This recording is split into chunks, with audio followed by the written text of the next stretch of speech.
से डॉक्टर फजर के सामने सारी हकीकत आई होती है। डॉक्टर फजर बहुत ज़्यादा चौंक चुकी होती हैं और उसको ये बात भी समझ आ चुकी होती है शेर बिल्कुल भी पागल नहीं है और उसकी सारी रिपोर्ट्स भी क्लियर हैं और वो यही सोच रही होती है जैसे शेर ने मेरी मदद की थी, अब मुझे शेर की मदद करनी होगी। इसीलिए जैसे ही वो असाइलम में आएगी तो जानबूझकर वो शेर को बाहर लेकर आएगी, क्योंकि डॉक्टर फजर ये बात जानती है असाइलम में हर कमरे में कैमरे लगे हुए हैं, इसीलिए वो वहाँ पर ऐसी कोई भी बात नहीं कर सकती जिसकी वजह से शेर और उसकी जान को खतरा हो। जैसे ही वो शेर को बाहर लेकर आएगी तो उसे सारी हकीकत बताएगी कि तुम पागल नहीं हो और तुम्हारी सारी रिपोर्ट्स बिल्कुल क्लियर हैं। डॉक्टर रंगून वाला तुम्हारे चाचा के साथ मिलकर तुम्हें पागल बनाने और मारने की कोशिश कर रहा है। और जैसे ही शेर ये बात सुनेगा उसके तो पांव तले से ज़मीन निकल जाएगी। शेर डॉक्टर फजर से यही बात करेगा, पहले उन्होंने मेरे बाप को मारा था और अब वो मुझे मारने की कोशिश कर रहे हैं। डॉक्टर फजर शेर से यही बात करती है कि तुमने यहाँ की दी हुई ना ही मेडिसिन खानी है और ना ही कोई और चीज़, मैं तुम्हें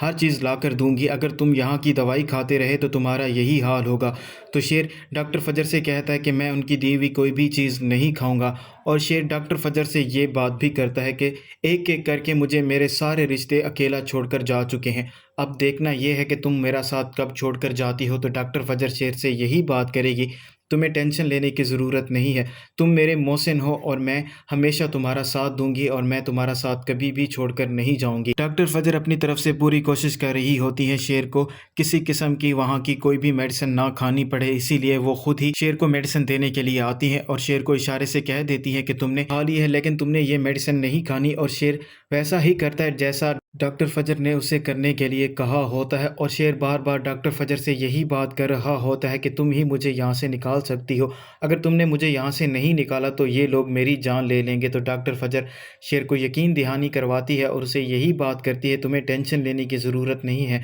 जब तक मैं यहाँ हूँ मैं तुम्हें कुछ भी नहीं होने दूंगी और मैं तुम्हें यहाँ से ज़रूर निकाल लूँगी।